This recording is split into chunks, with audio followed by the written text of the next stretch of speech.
In this video you will learn how to remove Google Chrome extensions. Let's jump on in. The easiest way to remove Google Chrome extensions is to simply click on Window in the top menu and then click on Extensions. And from there simply search for the specific extension that you would like to remove from this list here. And to remove it, then click on Remove. And finally click on Remove again in the upper right corner of the screen to confirm. Another way to remove a Google Chrome extension is to click on the three vertical dots icon in the upper right corner of the screen and then go to Extensions, followed by Manage Extensions. And you will then get to the same window as before. Now to remove an extension, simply click on the Remove button of the extension that you would like to remove. And finally, in the upper right corner of the screen, click on Remove to confirm.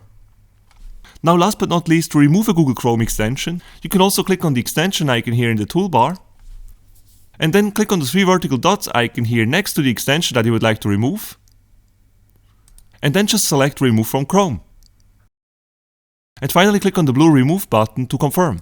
And this is how you remove and delete Google Chrome extensions. If you enjoyed this video, please make sure to smash the like button and subscribe for more Chrome tutorials.